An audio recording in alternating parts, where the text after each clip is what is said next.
Have you ever had one of those moments where you, like, totally clicked with someone, you know? Like, you just got where they were coming from. Right. Or maybe the opposite. You were just completely off the mark. Yeah.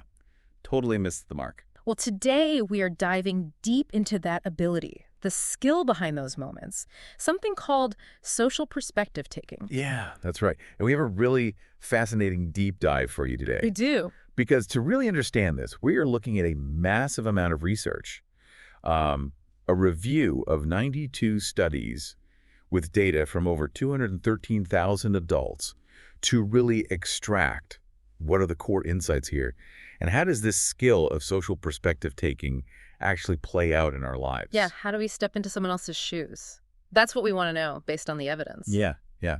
So the research actually points to two main ways this ability shows up. Okay. First, there's something called dispositional perspective taking. Okay. And this is your general go-to. Like, how often do you actually tend to think about things from another person's viewpoint across different situations? Right. And it's often considered the cognitive side of empathy. Yes.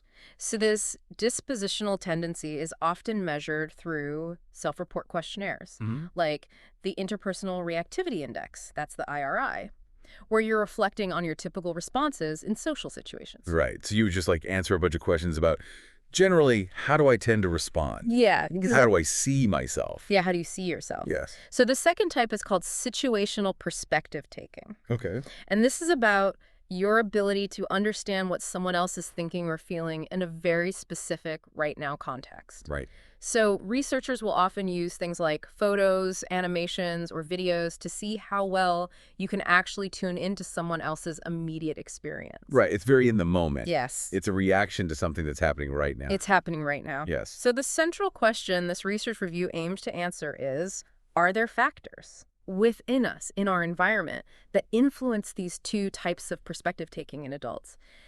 And importantly, do any of these relate to mental well-being? Right. Are there things about us, Yeah. like our personality, our relationships, that either help or hinder us in being able to do this? Yeah, exactly.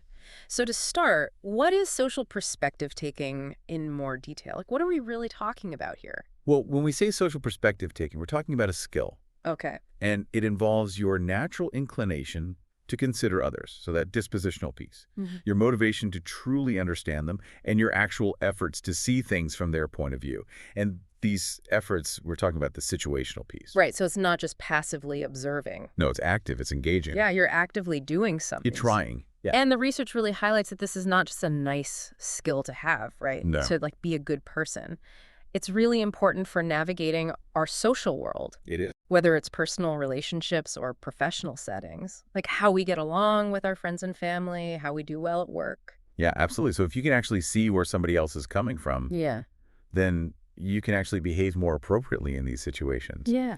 And so, you can think about like a teacher trying to understand why a student is struggling, or, a coworker trying to get your perspective on, on a project or something.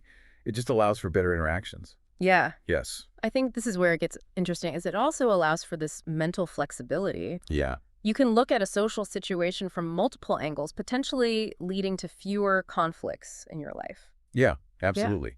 If you can consider other people's perspectives, then you may be more likely to come up with new ways of approaching the situation that might be more harmonious.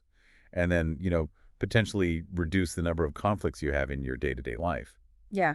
Right, because you're not just locked in your own view. Right, exactly. So this is where we get to what I think is a really fascinating distinction between social perspective taking and something you might have heard of called theory of mind. Yes, theory of mind. This is essentially your ability to recognize that other people have their own thoughts and feelings and beliefs and intentions that are different from your own.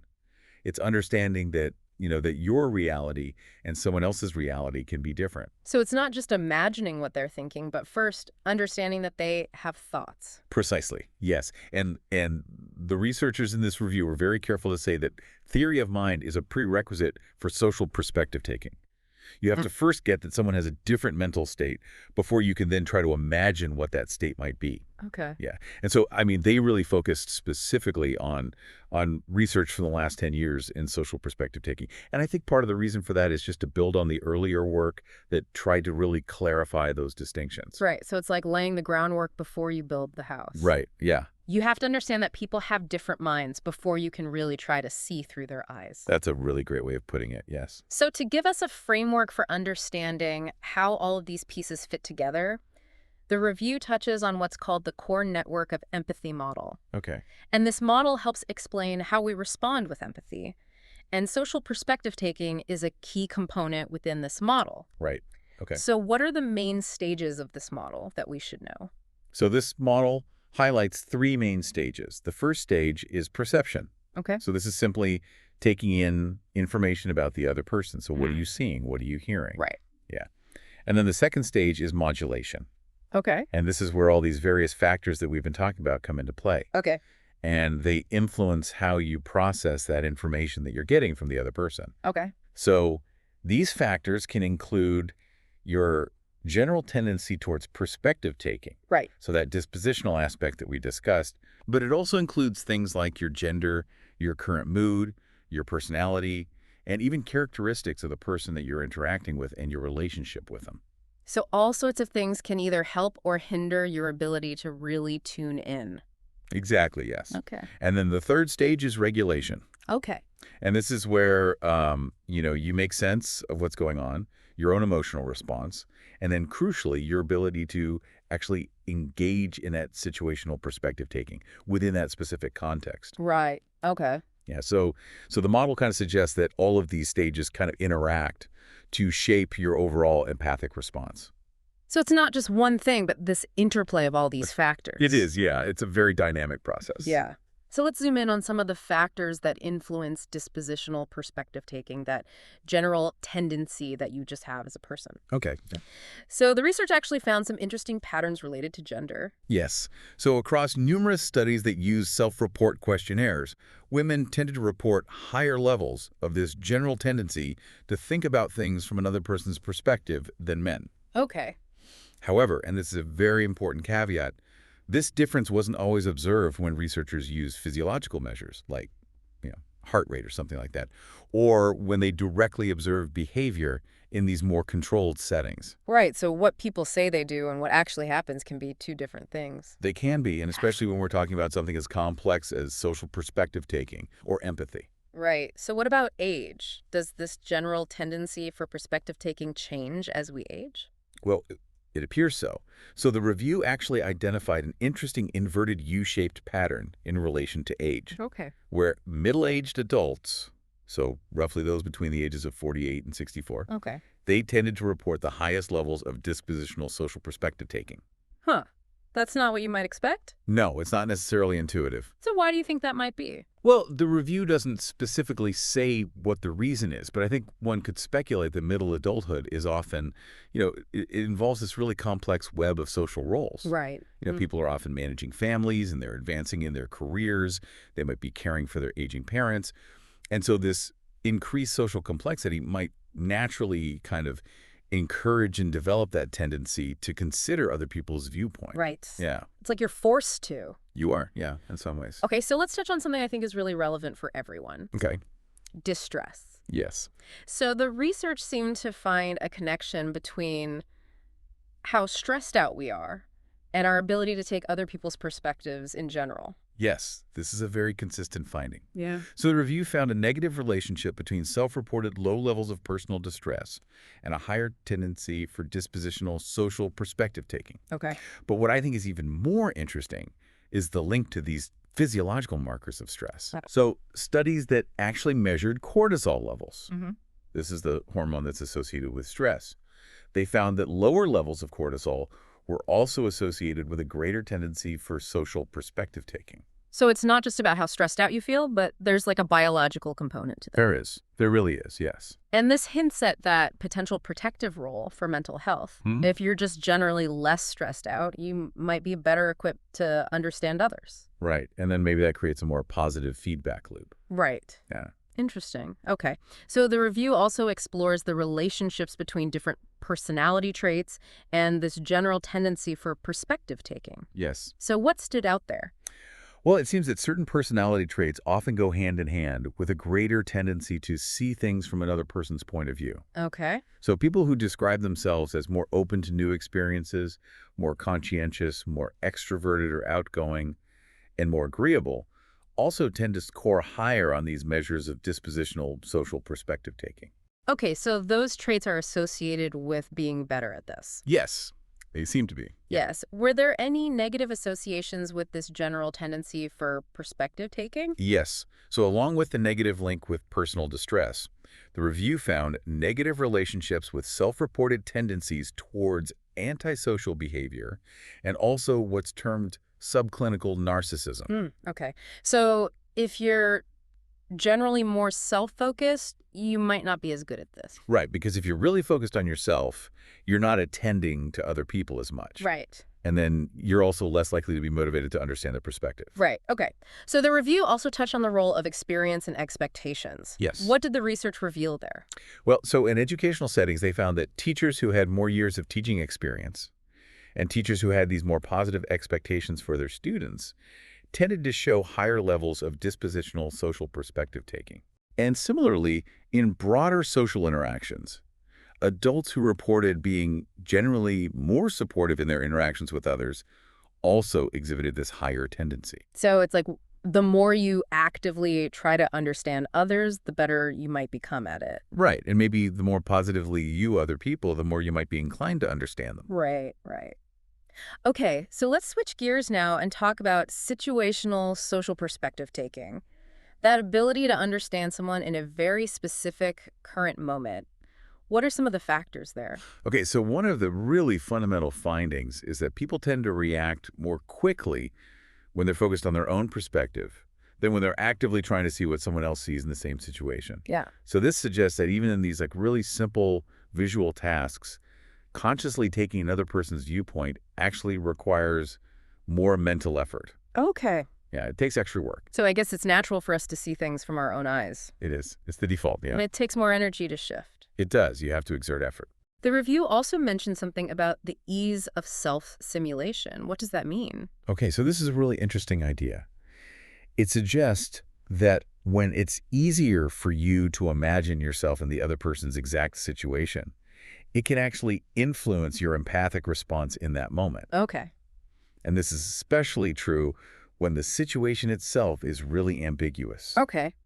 or when you don't have a lot of cognitive resources available. Right, like you're tired or distracted. Right, exactly. You're just mentally drained. Yeah. And so in those cases, you might actually rely more on your own past experiences to make a guess about what the other person is feeling or thinking. So if I've been through something similar, even if I'm not consciously trying, my own experience might influence how I understand them. Exactly, yes. Your own history can serve as a readily available, though potentially not perfectly accurate guide. Okay. Yeah. The review also highlighted visual perspective, so Yeah. like literally seeing what they're seeing. Exactly, yes. So there have been studies that have shown that if you physically move to a position where you share a similar visual viewpoint as the other person, it can actually improve your ability to understand their perspective in that situation. Okay. And it's almost like this shift in your physical perspective can trigger a shift in your mental perspective. So sometimes just changing where you're standing might actually help you see things differently. Yeah, I think it's a really tangible thing for people to consider in their interactions. Right. I was intrigued by the mention of vestibular signals, Yeah. and that's to do with balance, right? Yes, it is. How does that connect to understanding someone else's point of view? It's a really fascinating connection. So research suggests that even signals related to your sense of balance and your spatial orientation can subtly influence how you interpret another person's actions from their perspective. Oh, wow. It's like your brain is using all of the information available to try to build a complete picture of what's happening in that social interaction from their viewpoint. That's really wild. I never would have thought my sense of balance could influence empathy. It's amazing. The brain is so complex. It is. So what about when you're interacting with people you know really well, like close friends or family? Okay. How does that familiarity or that closeness affect your ability to take their perspective in a moment? Well, when you're interacting with someone that you have a strong connection with, like a family member or a close friend, and you see that they're experiencing some sort of distress, it can actually activate what's called this imagined self perspective. Okay. And so instead of focusing solely on their feelings, you might start thinking about how you would feel if you were in that situation. Right. And this can actually influence your response. And sometimes it can lead to this even more intense emotional reaction because you're kind of feeling it yourself. So it's like being close to someone can sometimes blur the lines It can, yes. between their experience and your own. Yeah, and I think it also highlights that perspective taking isn't necessarily about perfectly mirroring someone else's experience, but it often involves understanding their experience through your own emotions and your own understanding. Right. It's almost like you can't remove your own You lens. can't. You're always anchored to your own perspective. Yeah. So how do these two types of social perspective taking, the general disposition and the situational ability, how do they relate to each other?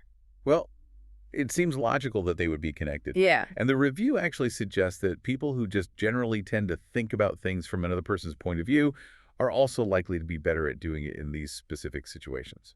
Okay, so they're not totally separate. Right. They do influence each other. They do.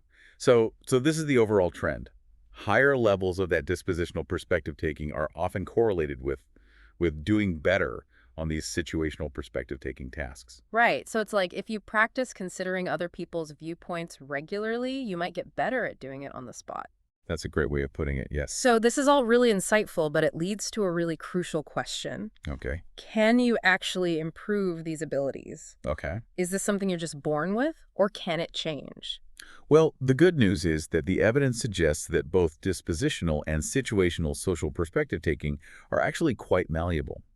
And they can actually be improved through these relatively brief interventions and these targeted training programs. So you're not stuck with what you have. You're not, no. Okay, so what kind of interventions or training are we talking about here? Well, the review actually mentions examples of studies that have shown these positive changes in perspective-taking skills after interventions that specifically encourage participants to actively consider these different viewpoints in various scenarios. And these can be hypothetical scenarios or real-life scenarios. Okay. So, these might involve things like role-playing exercises, or they might involve discussions that really focus on understanding other people's motivations. Or they might even use storytelling as a way of exploring different perspectives. So it's not a fixed trait, it's a skill that you can actually work on. It is. Yeah. It's a skill that can be developed just like you can develop any other skill. Okay, that's empowering. Yeah. Yeah, I think so. So the review also touched on some broader ideas and potential avenues for future research. Yes. One that stood out to me was perspective coordination. Yes. What does that involve? So perspective coordination is this kind of more complex skill Okay. that goes beyond just simply understanding one other person's viewpoint. Okay. It actually involves coordinating multiple perspectives. Okay. And especially coordinating those perspectives when those perspectives might be very different from your own Right. or very different from each other. So you can think about this like, if you're trying to resolve a conflict within a group, you're not just trying to understand one other person. You're actually trying to understand multiple viewpoints and how those viewpoints relate to each other. Right. Yeah. And so this ability to actually juggle all those different perspectives can lead to this greater flexibility in your behavior and how you approach problem solving. So it's going from one-on-one to understanding group dynamics. It is. It is. Yeah. And it reminded us that you can never perfectly take another person's perspective. Right. That's really important. And I think it's important to remember that you're always anchored to your own experiences, to your own background, your own way of seeing the world. And empathy isn't about completely merging with another person's identity. Right. It's about using your own knowledge and your own emotional understanding to try to make sense of what it must be like for them. So you're using your framework to understand them. You're not trying to become them. You're not. And Yeah. you can't. Right. Yeah. What about where research might go in the future? The review had some suggestions for researchers. Yes. So they suggest that future studies could really benefit from using those more objective situational perspective-taking tasks in addition to the self-report questionnaires. And really trying to, to really differentiate between the emotional and cognitive aspects of empathy in those measures. Okay. Because if we could start to kind of tease apart those different components, it could give us a more nuanced understanding of how they relate to, to people's ability to take another person's perspective. Right. And in educational settings, there's a lot of potential to explore how cognitive empathy, which seems to be linked to lower personal distress, and emotional empathy, which might sometimes be associated with higher distress, impact the well-being and potential burnout of teachers. Right, yeah. It would be really helpful, I think, for educators to have a better understanding of those different aspects of empathy and how they might be playing out in their own well-being. Yeah. This has been a deep dive into social perspective taking. It has. So, to bring it all together, what are the key takeaways here? So the key points are that social perspective taking is a really important skill, Okay. and it has this general or dispositional side, and it has a more specific or situational side. And both of those sides are actually influenced by a variety of different factors. So your gender, your age, certain aspects of your personality, even your stress levels. Right. And the research seems to suggest a connection between your ability to see things from other people's viewpoints and your own mental well-being, where lower stress is often linked to higher perspective taking. Right. And importantly, both of these aspects of perspective taking are not fixed. Right. They can actually be developed and improved through conscious effort and training. So it makes you think about how your own inclination to consider different perspectives plays out in your daily life. Yes, absolutely. Yeah. And whether those are, really significant interactions or seemingly small interactions, how's that actually impacting your overall well-being? Right. Yeah, and I think on that note, a final thought to consider is, given that, that this ability to step into someone else's shoes is something that we can cultivate, what are the broader implications of really actively fostering these skills, not just in ourselves, but in the people around us? In a world that often feels, incredibly complex and interconnected, Yeah. could the development of perspective taking be really crucial to navigating these social landscapes more effectively? It's a good question. It is. And could it help us, build greater understanding across those different perspectives? I think it's really something worth thinking about. It is.